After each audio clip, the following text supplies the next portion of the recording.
How's it going? Welcome to the Perspective Podcast. I'm your co-host Dylan Boland. I'm hosting this podcast with my dear friend and mentor, Dr. Tim Quinlan. The original idea for the podcast stemmed from many conversations myself and Tim have had through the years pertaining to self-development, and we thought maybe someone else could get value from these conversations, and that's where we are now. Hello all, my name is Tim Quinlan. I am a retired teacher. I'm 64 years of age. Very roughly, I spent 30 years in the classroom teaching Irish religion and mathematics, and then the last 10 years of my teaching life in a unit dedicated to teaching boys with autism. And I spent 10 years in that unit and loved it. And I also, over those numerous years, helped out the school counsellor with psychotherapy. So I have a great interest in psychotherapy. And I love the idea that psychotherapy is about healing people, is about allowing people to become themselves, to become more and more themselves, to appreciate their gifts. In my retirement, I have just completed a PhD, which is in Storying the Self, also under the heading of human development and psychotherapy. So I'm interested in helping young people now, these days, prospective teachers, to get to know themselves and to get to appreciate the children that they are going to teach, the young adults that they're going to teach, and how to present themselves to them and how to connect with those young people and young adolescents, and how to give them a sense of their well-being and that it is worthwhile to be living and alive. So that's my introduction. I hope that's of some help. That was brilliant, Tim. Okay, so that's interesting. So are we going to start? Yeah, we'll start. Okay, yeah. Well, I think the best. Well, I'll take a slug of coffee because you'll be editing this. So Yeah. yes, I liked what you said at the beginning about gratitude. Yeah. And I think gratitude is something that one learns slowly in life. And, when you get up in the morning, there's always a struggle to get out of bed. Well, at least that's what I find. Yeah. And to face a new day. And you say, well, okay, I need something to keep me going.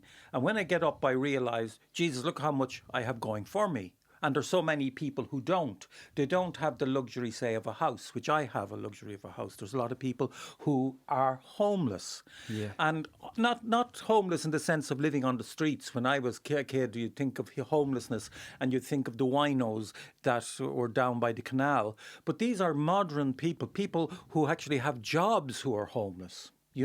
Because they cannot afford the price that houses are now, which to me is really obscene. So therefore, I have to look at myself and say, Jesus, I have to be grateful for what I have. Yeah. And for everything I have.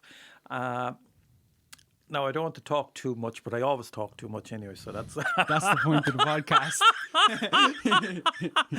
And, there's a great thing there recently, and I tried it for a while, and I must continue it. That in looking after one's well-being, they say outside meditation, one of the things you can do is write down 3 things you are thankful for on a particular day, and you keep a record of that. And I think that is great, Yeah. And I think one of the things, well, I suppose they're not things, they're people really. The people I'm thankful for and who are in your life, and you say, God, wasn't that great today? I met X or I met Y. And I'm thankful I met Y because Y put me in good form.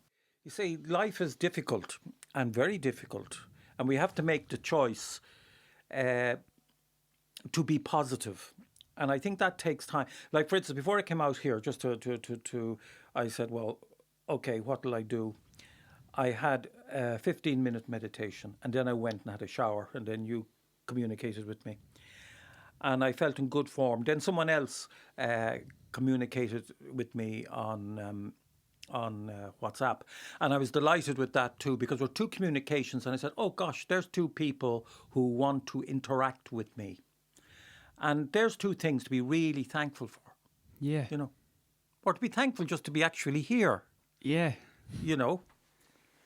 So that's what I think. Gratitude, it's a hard thing to learn to do, but the more you learn to do it, the easier life will become for you, I think. Yeah, I suppose that's where the name of the episode came from, Through a Lens of Gratitude, because it is almost like a lens you have to adjust. Like it's a proactive decision to see things in that way. One word you said there, which I love, lens. Lens is a fantastic image. And when we originally were discussing what we might do in this series of what pods do we call them? I was going to say series of iPods. This series of episodes of podcasts. Series. That's what I wanted. Yeah. You can do a bit of editing there, but Sorry, I Tim, like been sweating. your idea of lens. You see, because lens attracts me a lot. I love images, and I think when we were talking about this, we come up with the idea that maybe we'd call it perspective or perspectives, and really a lens, depending on the type of lens I have, gives me a great perspective on something. Yeah. Yeah. And I think we need to have a lens. So if we were like to say, if we interview different people as we go on in this podcast, we'd be asking them, is their lens on life? The way I look at life, the lens. Now, maybe, in fact, I can adjust my lens. And I think I've adjusted my lens all the time as I grow older. I try to make what I'm looking at sharper. But lens is a beautiful image for what we're doing.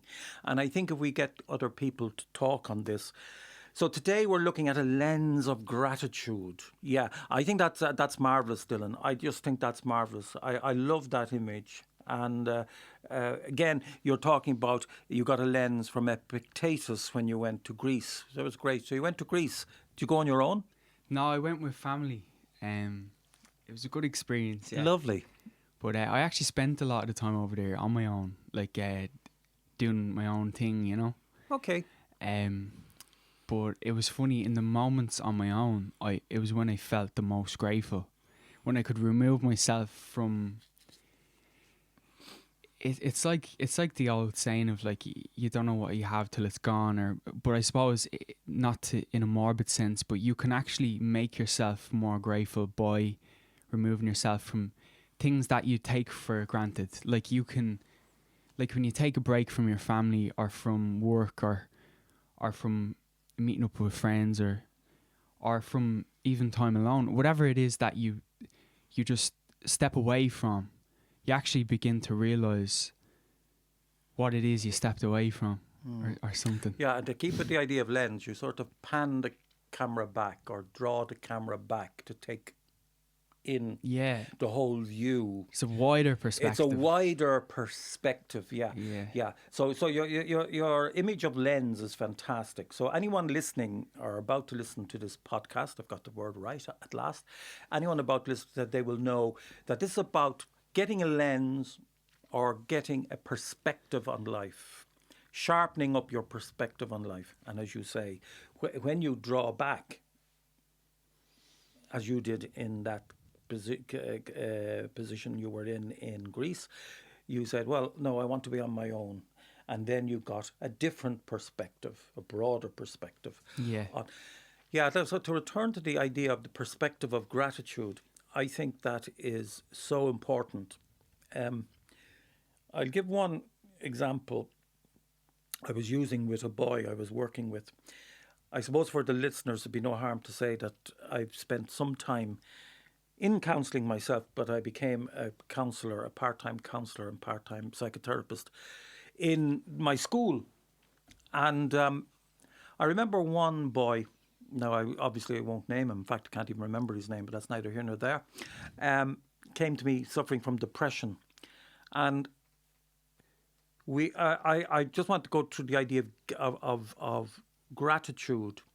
And I was just saying that when you get up in the morning, you have to decide whether this is going to be a good or a bad day. And even if I'm depressed, I'm going to have to try and refocus things. And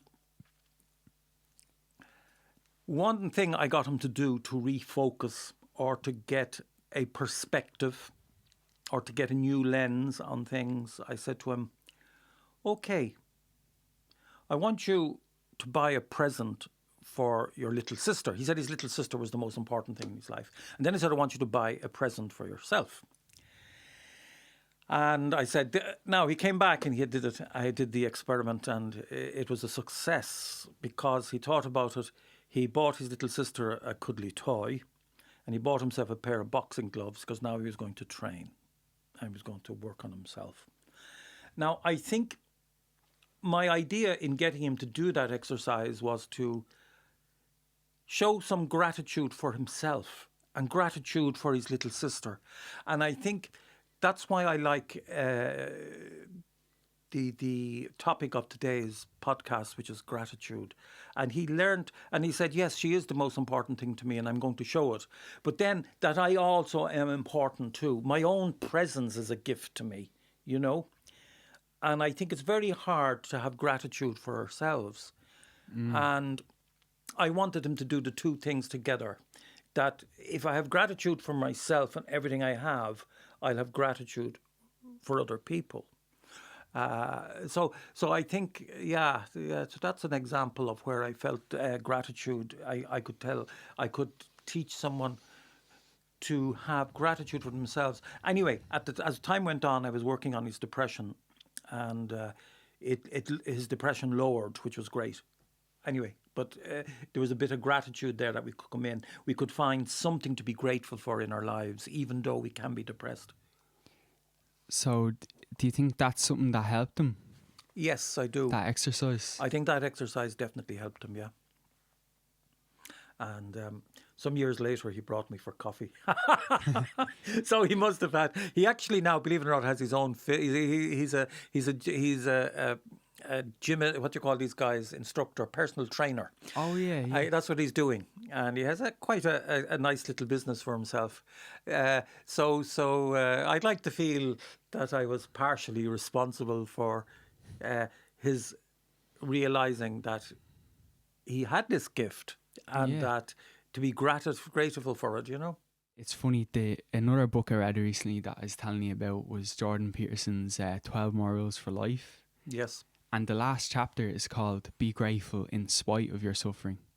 So to me, it related a lot to the Stoics in that the idea is that gratitude isn't this, it's not this naive philosophy to be ignorant to all the malevolence in the world or something like that. It's actually to instead rise above it and choose to turn it on its head consciously. Like gratitude takes a lot of humility and grace, and it's a really hard thing to do, like to be grateful. It's not easy, and that's why it shouldn't be. I think maybe some people who are pessimistic might see gratitude as something that is naive or ignorant, in the sense that if someone can look at the world through that grateful lens, then they haven't experienced suffering, or they haven't seen what other humans can do to one another, or all these kind of reasons that we tell ourselves that gratitude is just not worth having, or is just it doesn't change our situation, but it's actually contrary. It's the only point to go when you do experience that level of suffering and that level of malevolence or anything. Like, we talk a lot about historical figures like Alexander Solzhenitsyn and these great people who experienced the worst kind of suffering imaginable, and self-inflicted external suffering, political suffering, and they all seem to follow the reason that it just doesn't help the world or any particular situation to then be resentful about things. Like, gratitude seems to be the only way to go forward in those dire circumstances. Yes, I would agree with you, because that struck me as before you were talking and during when you were talking there that gratitude is something we have to practice. It is a hard thing to do because oftentimes, as you say, it's the result of suffering. And I think those who haven't suffered much can find it very hard to be grateful in that sense. So, to say someone to be thankful or show gratitude, it's not something that's sugary, and it's not something that you easily do. It's something you have to practice, and it is hard, and often in the face of suffering, and often in the face of struggle. I mean, I find every day is a struggle to get out of bed, but once I get out of bed and once I get doing and once I get involved in something, things begin to come together, and I become more grateful for what I have. At the moment, I'm waiting to be called in for some tests in hospital, and it won't come quick enough. And again, I still have to look at and say, no, but look, I have loads of other things going for me. I have to look at the positive side. And if you look at the positive side, but it is hard work, so you're right. And gratitude comes from suffering. And I do think, what was the name of the chapter you said by Jordan Peterson? Be grateful in spite of your suffering. Suffering, yeah. And I think that is it. My mother used to have a phrase, be thankful for small mercies. That's a great phrase. Yeah, and it was a real traditional one. And apparently her mother used to have it, so it's a very old phrase. Be thankful for small mercies. Dostoevsky sees suffering as redemptive, that suffering actually saves us, probably from ourselves, from taking so much for granted, but the big thing is, I think, what suffering has taught me, the little of it in comparison, say, to the Ukraine or anywhere else that I've had in my life, it's mostly mental suffering from depression and what have you. I've learned to be grateful for, I suppose the big thing is, to be honest with you, is what I'm doing now. I'm communicating with another person. That other person is listening to me, and I'm listening to them. So what greater gift can I give you, or you me, than the gift of your listening and your presence? And this to me is a tremendous gift. And as I said, which is lovely at late, like I've had communication from yourself, say, nice communications about the podcast, obviously, which we're doing and which all our listeners out there are really delighted with. Make sure you're sitting up and listening now.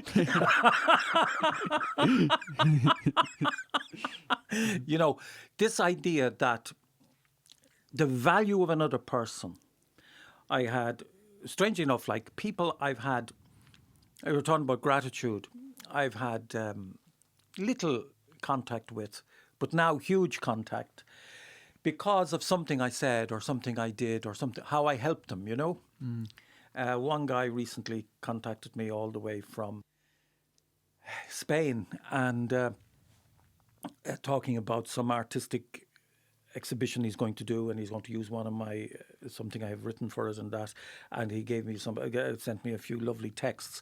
Brilliant. And I said, my God, this is nice communication. Then I have communication from you and then from other people.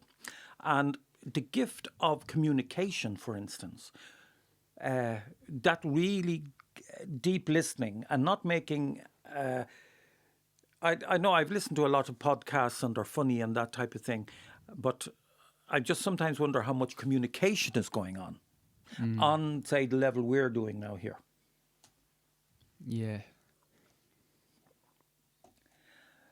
How much actual attention is being paid to what's being said, yes, I suppose. How much attention. Yeah. And that word attention is a fabulous word. Yeah. To attend to something. To be aware. To be aware. Awareness itself, yeah. It's like a deeper level of awareness to pay attention. Yes. Because it means you're directing your awareness in a very specific way. It's not merely a cause of existence. Like it's focused awareness, attention. It's almost, it's the most, I don't think there's something, if someone's giving you attention, I don't think there's anything greater to be grateful for. Yes. Than someone's attention. Yeah. yeah. That would be it. And anything that, and that sort of relates then to study, and I know, and this way, like for instance, I think we thrive at something we love, and that's because we pay it attention. Yeah. You know what I mean? So I'm not, I don't want to go down an academic route, but what I mean is we actually get good at something we love. And we're paying it that much attention. Like, for instance, I'm just thinking we're sitting here in Dylan's studio, and I can see the attention to detail all around me, and it confounds me because I am not a very a technical person, but yet I can see the attention to detail. And you can see this has been done lovingly. So I brought a poem with me. Oh, brilliant. And one of my favourite poets is, I'm going to read the whole thing. So anyone out there Please in do. listener land, here's a poem. But anyway, I was trying to figure out what poem would I bring and from whom. I use this sometimes when I'm teaching. Actually, in third level now, I'm teaching in the history of psychotherapy to third years BA in DCU. And one of my favourite poets, Mary Oliver. And Mary Oliver won the Pulitzer Prize for Poetry in 1984. And she's an interesting person because we never did women authors. Since I went back to study after retiring, I now have made up my mind to read 50% women and 50% men, if I can get as much on the women at all, because I spent all my life reading men. Anyway, Mary Oliver. And Mary Oliver was a lesbian, but that's fine. No problem with that. But just to say, but anyway, she has this, and I think this is a poem about she loves nature. She loves the presence of other people. She loves the presence in herself. She loves the absolute life in nature. And there's a lot of gratitude in this poem, and it's called The Summer Day. And today is a summer day. It's, according to my car coming over, it's 22 degrees centigrade. We've no sun now, it's a bit cloudy. So if you're listening in Spain, you're probably sweating. Anyway, The Summer Day by Mary Oliver. Who made the world? Who made the swan and the black bear? Who made the grasshopper? The grasshopper, I mean. The one who has flung himself there on the grass. The one who is eating sugar out of my hand. Who is moving her jaws back and forth instead of up and down. Who is gazing around with her enormous and complicated eyes. Now she lifts her pale forearms and thoroughly washes her face. Now she snaps her wings open and floats away. I don't know exactly what prayer is. I do know how to pay attention, how to fall down into the grass, how to kneel down in the grass, how to be idle and be blessed, how to stroll through the fields, which is what I have been doing all day. Tell me, what else should I have done? Doesn't everything die at last and too soon? Tell me, what is it, Tim? What is it, Dylan, you plan to do with your one wild and precious life? I leave that as a gift for you for today. Thanks a million, Tim. It's a nice poem, and it's a gorgeous poem. And the last two lines, because I know with your one wild and precious life, you're going to do so much. And I think I would like listeners of this podcast to know how valuable they are. Because there's an awful lot of people out there who don't believe they're valuable. Yeah. Who will actually start self-harming. Who will end their one precious life. Yeah. And one hopes that through the lens of perspective, through the lens, as we're talking about lenses, I hope that maybe this broadcast gives you a little bit of a lens to see what myself and Dylan are doing. And when we interview people, we'll try and get them onto this level. I suppose it's important to say that myself and Dylan have been having these conversations for the last 2 years. Obviously, COVID stopped us. Maybe the last 10 years. So maybe the last 10 years. Yes, maybe the last 10 years, because that is good, because I can remember even at school, I used to love when I had classes in what I call circle time, and which was lovely, you know, and there'd be only 3 or 4 boys in it and myself. And by God, the thing it take off. Well, when I say take off, it'd either go high or low. It was never boring. Never boring. Never boring. Never boring. Never boring.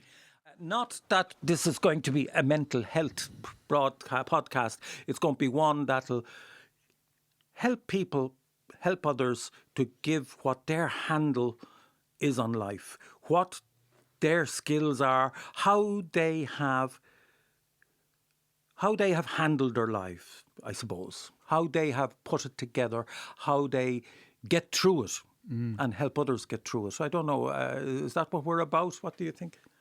Definitely. I think that's why we brought our conversations to this format, to a public domain, because we've had these chats for so long and they've always helped me so much. And we talk about how we always felt at the end of a conversation that we were somewhere closer to, I don't know what you'd call it, but an understanding of what we were trying to grasp than we were when we began. And even if we couldn't maybe articulate what it was a mutual feeling that we derived somewhere significant in the conversation. And we'd always use the word connected. We felt connected to one another in how we had that mutual understanding. And what you were saying about like trying to help other people, that is ultimately why we brought it to this Right. place here, because I mean, we could continue to just have the chats, and I hope we will for many years, and it would be great. But I think we both felt that there maybe someone could potentially get something out of them, and I think that idea that there are people out there that don't know how worthwhile them just being in the world is, and how they have something to offer. I think that is the main motivation behind making conversations like this listenable to those people, because it's so easy if you haven't had encouragement from someone else or a positive word in, or if you haven't had the right mentorship or guidance, it's so easy to go down the wrong path, and it's so easy for gratitude to not even be in your like periphery, because there's nothing to be grateful for. You've never witnessed anyone in your life talk about gratitude or more importantly act in a grateful manner for what they have, because they're just so consumed by the suffering, and I think ultimately that is one of the other main reasons to be grateful, is because it inspires something in others to see through your own actions and words. I suppose perseverance. Yes, perseverance. Like others take strength in others' strength, and that's. I actually, when you brought this poem from Mary Oliver, I actually thought of a poem myself.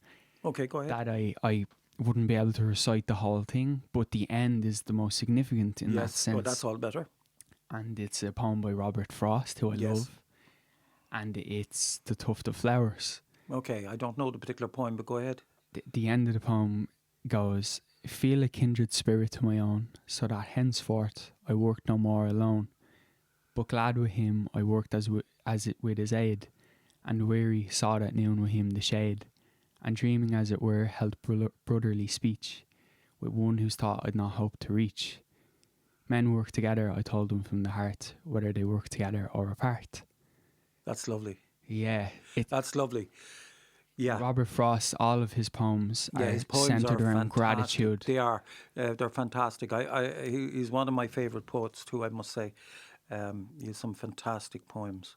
It can be so easy to feel alone, though, when you don't have other people in your life to affirm that connection to. I think you have there mentioned two fabulous, one word and one phrase.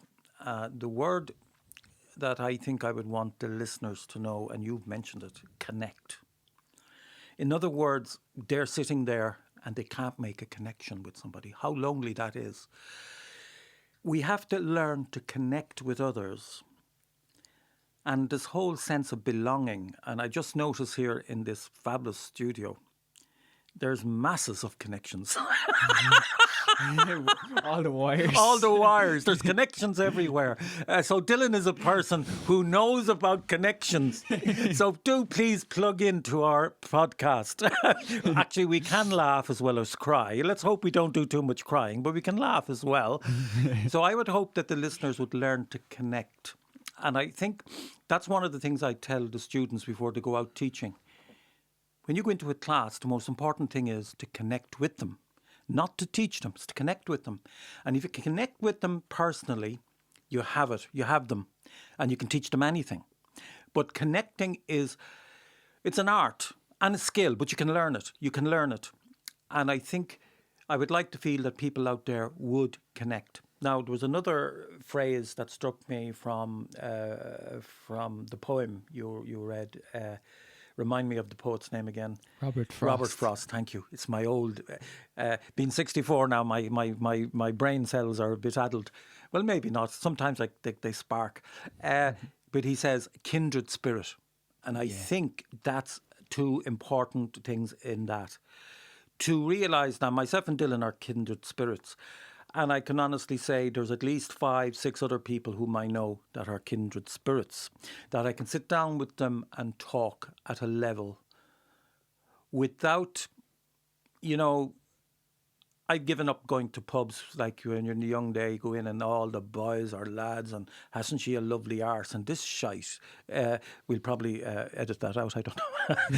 That people are on the crude level. Isn't it great when you have the connection level? It's a connection. It's not this surface level where you're slagging someone because of the way they look. And I think compassion is another thing, I think, for gratitude. There's one thing I've noticed, say, for instance, when I see someone who is very, very heavy, and I say to myself, I don't say, how did they let themselves get that way? I say, good God, maybe they're on medication, that they're on something for cancer and it has this effect on them. That people, and I think we have to have compassion and to slag or mock a person's body shape is horrific. And that's what I don't like about social media. And to hear that, say, people have been doctoring their photographs to take away every blemish. And I don't think we can, because you're living in a make-believe world, To go back to your point, Tim, about how in social settings you kind of put it that the dynamic would be almost like bonding would be, or crudeness would be kind of a way of bonding. Yes. Like particularly for men. For men, crudeness is definitely. Like I've always felt disconnected from that. Like, yes, and so have I. As partially maybe it was to do with that, the social inhibitions with autism, but I always felt as well I couldn't connect to these people, and I think it's because they've never had a genuine connection. No. And to go back to gratitude, I think it's very hard for someone to be grateful had they never have made a connection. Yes. On a fundamental level, like we have. Yes. Because I think that's where people operate in that mode of superficiality, because all there is the material. There's you can't see the potential, and all you see is the actuality. You can't see beyond that. You can't see through that lens. I think gratitude. I think that's another reason that gratitude is a good lens to look through the world, because it allows you to see how things could be, not merely how things are, and to have that level of awareness is very hard if you've never been introduced to I suppose, thinking beyond yourself, which is only possible have you made a genuine connection with another being. Yeah. And I think that's where people are lost in that superficiality that we were talking about in those Yeah, social settings. that's why I find, for instance, when I was 30 and I started in the school, my third school, and the school broke, and it was broke early, and it broke off early, I should say, and we went down to the pub at around 1:30, and people were settling in for a boozing session. And now we didn't know very many people because we're just getting to know one another at the time. And one guy was buying drinks and he says, "What do you have, Tim?" And I said, "I'll have a Coca-Cola." And he said, "No, you'll have a pint of Guinness." No, I said, "I'll have a Coca-Cola." But anyway, he brought me over a pint of Guinness. And in the end, due to the social pressure, I drank it. And I had a splitting headache. Now, I had to go somewhere that afternoon and I didn't want to smell a drink on me. So I went home and had a cup of coffee. But the social pressure, nothing happened at that meeting. All as I know is I didn't connect with anyone. I was forced into a situation. And in a social situation like that, it is so artificial. And not alone artificial, but superficial. There's no connection going on there. And in fact, in that sense, then you can see where, say, all the lads are together in the corner and a good-looking woman walks by and there's a... Or, say, a gay person walks by or an effeminate person, and then you get the whistles. So what you get is a superficial, dreadful situation where they'll take someone down, where they'll destroy someone. So it's like a further disconnect. It is. I think as I've gone older, I notice that we have to practice the good to become good, and that there is a lot of evil in the world, and that there is a sense of destruction in people. And I think, you see, gratitude helps you. Well, obviously, it'll bring you anything but destruction. It'll bring you creation. It'll bring you good things. That you're siding yourself with the good, not with destruction. People who go around destroying things, and there are many, certainly have no gratitude. They can't even see the value of themselves. It's almost impossible to not see things through a lens of creation and opportunity and innovation, looking at the world through gratitude, because it by nature turns every bad thing on its head. Of, okay, you know, like I would talk with my brother a lot about that. We're both into spirituality and things that I told you with my older brother. And it's funny because in a sense I've set that you know, it is a practice. It's something you have to practice. Like, I haven't got to that place myself. Like, you know, I still get in bad moods, and I still get like annoyed about just trivial things, and it is a. But the more I practice, it does come more naturally to me now to think, okay, is there a positive to this? And there almost always is, if even the only positive of it is that I can learn how to deal with things better in future, or that I can... Absolutely. There always is. And I think that's why seeing things through that lens of gratitude is a worthwhile effort. Well, I think I can say this objectively. I would have known you since the time you were 16 anyway, maybe 15. And I can honestly say that you have improved amazingly. You know, you have Thanks, a greater self-awareness. You have a greater appreciation of life. You've got yourself together in a huge and magnificent way. And I think that comes from that awareness. And I know you're working on gratitude, and I have to work on gratitude. And as we're sitting here, I'm grateful for the cup of coffee I have in front of me, the water that's in front of me, but most of all, the person that's in front of me. For what we have now, and all of meditation and all of the Eastern religions, and most religions, even Christianity, say, live in the now. In the now. And of course, Eckhart Tolle, of course, would be one of the most extraordinary, gifted teachers about teaching people how to live in the now. Yeah. And gratitude brings you into the now, doesn't it? It does. I remember after reading his book, I knew where it's the very last sentence in it was like, there's, I'm paraphrasing, but there's a new being there's a new species on the earth. It is you. And that line just made me think, wow, I could really just be someone different, removed from this self that I've almost manifested, not even of my own intention, because sometimes we become something other than ourselves due to other people or due to external situations, and I suppose that's something really to be grateful for, that realization of I really am in charge of my own destiny. I'm in charge of how I see the world. I'm in charge of how I act in it. I'm in charge of how I'm not in charge of suffering. I'm not in charge of pain or of sadness, but I am. And that's the core principle of the Stoics. I am in charge of how I react to this. Yes. I am in charge of my own story.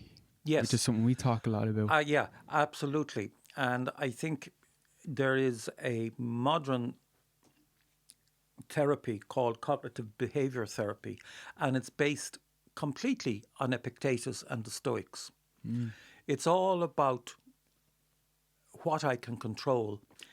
While I can't control someone's attitude to me, I can certainly control my response to their attitude to me.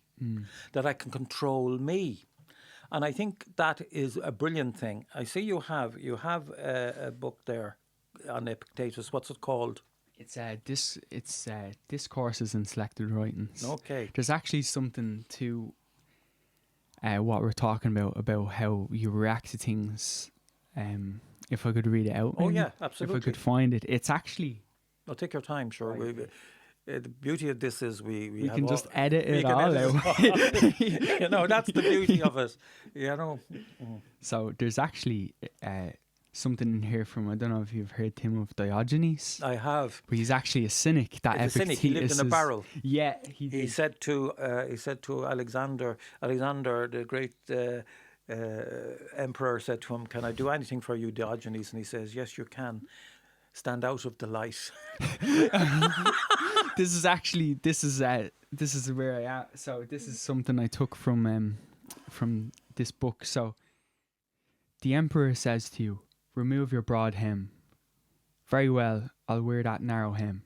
"Remove that too." "All right, I'll wear the ordinary toga now." "Take your toga off." "Fine, I'll go naked." And then he says, "Now your very composure provokes me." And he says, "Take my whole body then." And it's that kind of approach to life that, of course, is very extreme in that sense. But I suppose in a modern context, we're not living in barrels in the Roman Empire. We can put it to more to a more modern context, like maybe how we react to how someone perceives us on social media, or how someone reacts maybe to something we put up, or a whole host of things. Maybe how others don't agree with maybe our approach to things. Okay, we don't win people's approval. So what? So what? Yes, so what? And just as you're mentioning that, I rejoined Twitter. I used to be on it in 2012, and I must have lost the PIN number, or whatever you call it, the password. And when I got the passport recently, and I went back on it, you know, and I'm following politics, I'm following Ukraine, I'm following educational people mostly, and teachers and doctors and such like. And I have come across, it must have been 1,000 women so far who are on it just to get, don't even know if they are women, but like you get all these people wanting, and they say, "I want to have 10,000 followers." And I said, why would you be on social media to get followers? Like, I mean, one is on social media, maybe, at least I am, I hope, to keep in contact with my friends. Yeah. And I even hate the idea of, say, Facebook, where they have friends, whereas I prefer contacts. Yeah. You know what I mean? Like I have 700 and something because there are a lot of past pupils. Can I say they're friends? Not at all. So I think there's all misnomers. And I think people, and then to judge, say, my popularity, I have 10,000 friends. What the hell does that mean? It misplaces our values, and yes, absolutely. it further removes us from that idea of gratitude because, sorry, I'll rephrase what I'm saying. It's all right. That's a nice edit there now. Nice edits. Okay, so I think one of the greatest tragedies about the human condition is our propensity to compare. Yes. Comparisons. Yes. And social media is the worst for comparisons. Yes. And comparing your life to other people's lives. And comparison is a very hard thing to conquer, comparing yourself to other people, and it further removes you to be grateful for what you have because you're always looking at the other person and what they have. Actually, I'm just after thinking of a parallel now to Diogenes and the idea of nakedness there. And it's a nice little comparison as it strikes me, because it was something I did in my thesis recently. And for instance, Dostoevsky has a novel called The Double. And The Double is where this man ends up having two personalities, or he's haunted by his alter ego. And his name is Goliadkin. And as I was studying it, Goliadkin means the naked man. And I thought it was interesting now what Dostoevsky was doing. Because what he was doing was, this character Goliadkin, and he becomes haunted by his, and this was written years before that famous Stevenson's book, Dr. Hyde and Mr. Jekyll, if you've heard of that book, is also about being haunted by another person in yourself. I've heard of it. I haven't read it though. Yeah, no, nor I. But anyway, I obviously have read the Dostoevsky one. So he preceded Stevenson by at least 40 years. But it's interesting because he's dealing with his identity. And at the beginning, he's looking in the mirror. And he's dressing himself up in all this amazing gear. And he hires a carriage. And he has a servant who he insists dressed in livery or in hat and coat, you know, so he thinks himself a noble man. But he can't make a decision. And so he goes around in the horse and carriage. And then he meets his boss and he says, "Oh, it's not me, it's not me, it's not me." And I could see what Dostoevsky was doing. He had the character standing before the mirror, dressing himself in his nakedness. So Dostoevsky was stripping this character away. And in the end, he ends up being carted off to an insane asylum. In other words, he couldn't accept himself as he was. He had to have the special clothes of a person that's the next highest rank. You get me? So in fact, that's almost like your Diogenes in your Diogenes thing there in Epictetus, where he says Diogenes was able to say, "Take everything away from me, and I'm still me. Yeah. If I'm naked, I'm still me." But this guy stands in front of the mirror naked, and he's putting on all this clothes that he's trying to make something of himself beyond himself. So I can see, so that when you were reading that piece, that struck me. Aha, Dostoevsky was doing the opposite, you see. If I was to advise anyone starting Dostoevsky, because I've read about 9 of his novels, I'd start with The Double, because it's very easy to get into. I'm definitely going to read Dostoevsky soon. Now start with that one. Yeah, The Double. The Double. As a matter of interest, and I suppose our listeners might like that, why, who guides you in your reading? In my reading? I suppose how do I find the books I read? Correct, that's a better way of putting it. Well, what I made a decision to do before, actually it was during my last few years in secondary school, and when we'd have talks to him about, I think I remember reading the Gulag Archipelago and talking to you about it and things. I decided kind of in my, adolescence that I wanted to become familiar with the great works of all the classic works of literature. And I remember in a class with yourself, I remember you saying that I had a philosopher's mind, and I never thought about that when I was younger, because in my immediate environment and things, I didn't really have anyone around. Although I had amazing support and encouragement, I didn't have many academics around or anyone who was maybe as interested in literature. Mm-hmm. So I remember having the encouragement from yourself actually was very pivotal in me finding the books I've read and I suppose in feeding my curiosity. Like I always had this sense ever since I was younger that there was something about being a human that was a weird predicament to be in, and existence itself. I always just felt there was something a bit miraculous about it, and I couldn't put my finger on it when I was a kid. And in my adolescence, I thought I'd inquire into it, and so I knew that the best place to start would be in all the classics and in all the greats in literature, and that is where I found a lot of I don't even want to say answers. I want to say I found a lot of great people better formulating the questions that I couldn't articulate. Yes. And in fact, I suppose when I was 18, I went to college and I studied theology and philosophy and English literature. But there was a visionary priest who was in charge of our college. Now, he was a wonderful man because he wasn't set in his ways. If you had questions, he'd always say, stay with the question. And he'd say, you might come up with a better question. He says, whatever about the answers, I don't know. But he says, you'll come up with a better question.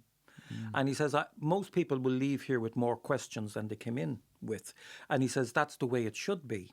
Because life is so wonderful and so amazing that none of us have the answers, but we must have better questions. Yeah. And when we get better questions, we get, let's go back to what we began with, the word lens. You get a better lens now. The question, the better question gives you a better lens, gives you a clearer view of what you're looking at. Yeah. You know? So I definitely think that's what you're saying there is so true, that all of the works of literature. Now, you have something which we'll probably, I hope, do in one of our podcasts, is where you compose music. Now, I'm literary. I'm not musical at all. I just listen to music. But I think we should spend at least one podcast on music and what music does for us. I'd love that. I'd love that. And then maybe we'll do something on art. You know, we can interview someone else on that. So I think those things. So perspective is as wide and as manifold as there are human beings in the world. You know what I mean? Everybody each has their own perspective. Each has their own perspective. Now, the big thing, as a philosopher, you have to. I like the following image because it was an image I had when I was 24. It was a visual. I was in this monastery, and I was in the house because I spent 3 years in a religious life. I was in the house on my own. I was left minding it. And there was one floor where all the rooms were vacant. And it was not far from the Hellfire Club, right? A lovely old house. And you could look out on the hills. The mountains were behind the house. And then there was hills sweeping down to the Old Court Road. And I went into every room looking out. And what struck me was, I'm looking at the one reality, but from every window, there was a different angle.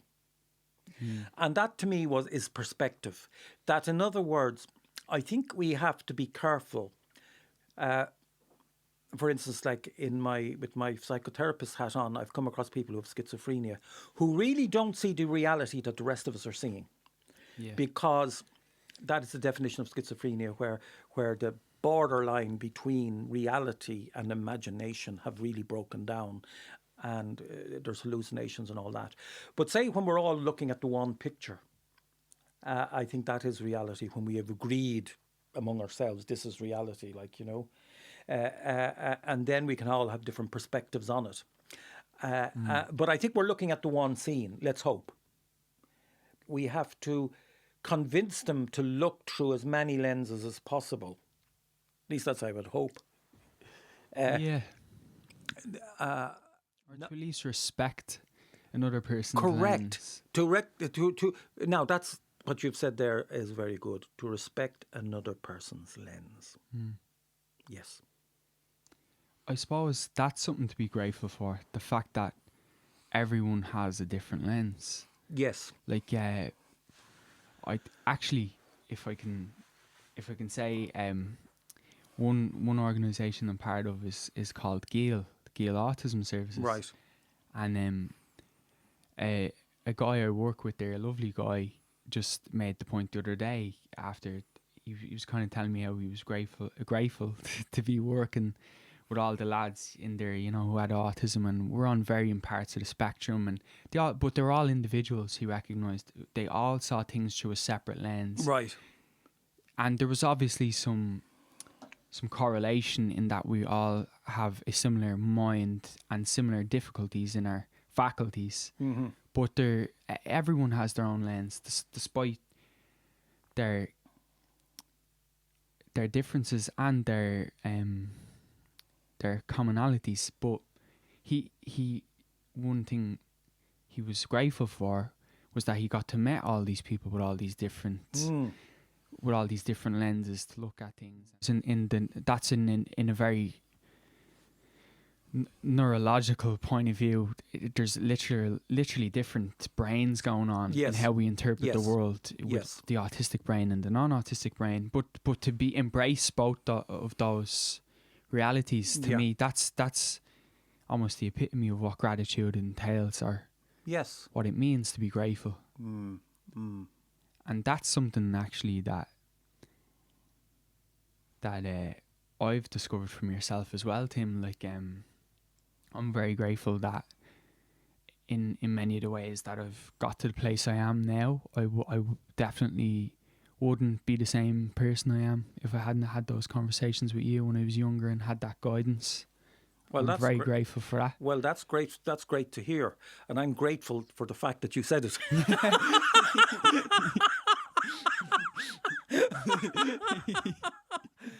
Actually, I spent 40 years teaching, probably more like 38, but let's call it 40. The last 10 of them were dealing with people on the autistic spectrum.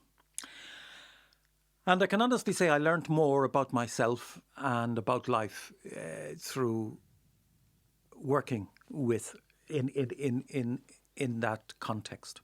I enjoyed it immensely. I learned an awful lot. I learned, and I think what the man said to you was lovely, because he had learned a lot from this. Now, I learned a lot from that.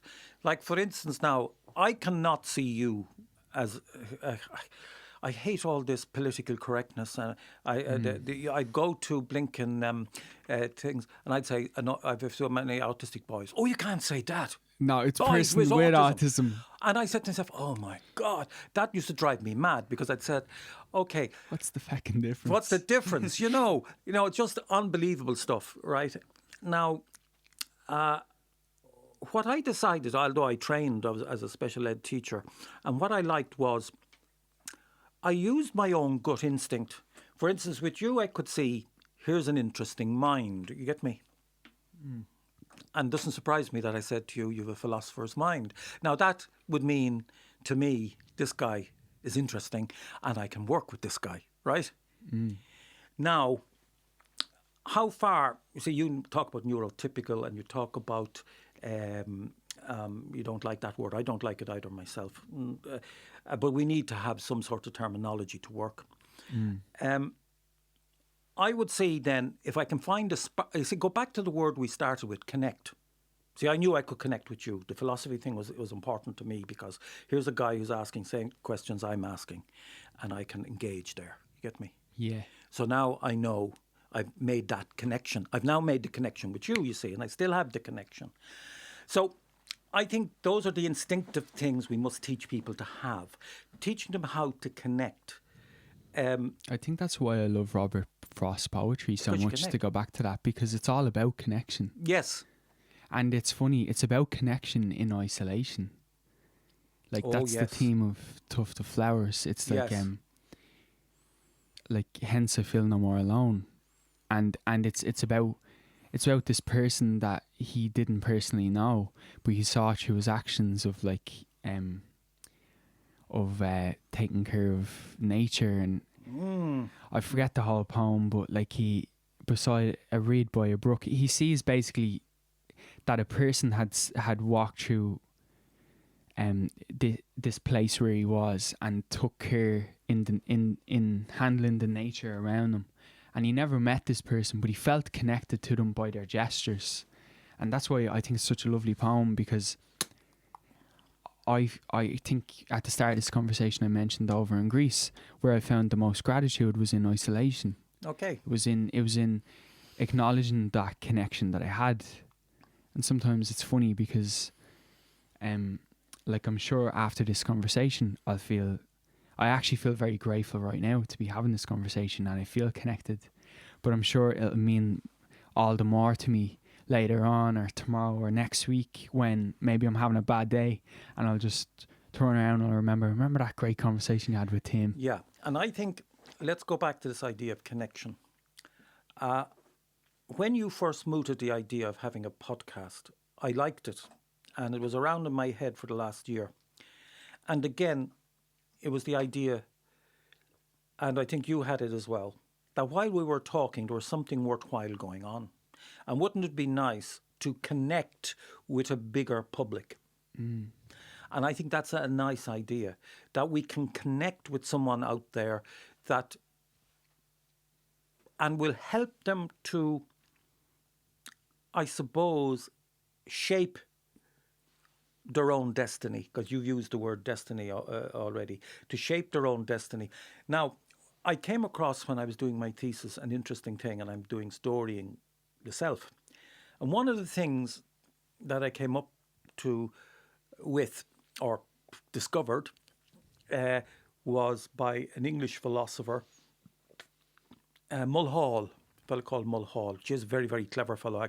I could understand about a tenth of what he wrote, but that's okay. But one of the things that I got from him was a lovely thing. And he says, we can story ourselves, but really, if we think about it, we co-story ourselves, because we need others to help us story ourselves. I thought it was beautiful. Validation. Validation. I thought it was beautiful. It's not like I'm here and I have to write all the story myself and I get frustrated. How am I going to do it? And I have the weight of the world on my shoulders. But no, I can reach out to you and we can co-story. Do you get me? It's almost like contextualize. Our own. So I love, you see, and there's where suffering comes in. I have no control over the fact that I have a benign growth in my prostate. It's not cancerous so far as I know, but some people get cancer. Your mum got cancer. She had no control over that, but she can co-story it. That, in other words, I have to take the suffering and I have to story around that. So I loved Mulhall's idea. We co-story our lives, because we can't suddenly say, oh, I'm a prince. I'm thankful I had a nice shower before I came out, right? A lot of people can't have that. I'm thankful for the smile on Dylan's face as he was coming up the road with 2 mugs of coffee. That was amazing. That was an amazing viewpoint. That was an absolutely benign gift, It was what a thing to be grateful for, because you can see that this is from the heart. You know what I mean? This is from the heart. This is not coming from an intellectual spot. It's coming from the heart. And again, I could see Jesus' connection. As I said, there's connections everywhere. I'll be going around putting in plugs everywhere I go now today. But yeah, So I do think all these be thankful for small mercies is a good thing. And another thing, and you will find this, and I know you know this one. St. Francis says that the more you give away, the more you receive. That giving itself is you receive much more back in return. And if you can get into that's why I think, say, for instance, you asked me recently to allow my name go forward as a referee for Alone. It's one of my favourite charities, working with elderly people. It's amazing and marvellous stuff to do. Yeah. And I think this is... So for all those little connections today, I'm very happy. I'm very, very thankful for. As am I, Tim. It's a pleasure. In light of this topic being about gratitude, I'd like to do a plug for the Irish Guide Dogs for the Blind. They're an amazing charity that helps people with vision impairment and people with autism in giving them mobility and independence in their community. And they allow for those people with those difficulties to engage in their community and to give what they have to offer by their mobility and independence. It's an amazing charity that I started getting involved in recently, as I had a companion dog myself who was a wonderful dog who helped me in being more independent and mobile myself. And so you can actually donate to the Irish Guide Dogs. There's a big button that says donate on the top right of the web page. If you have anything to donate, they'd be very appreciative. The work they do is incredible.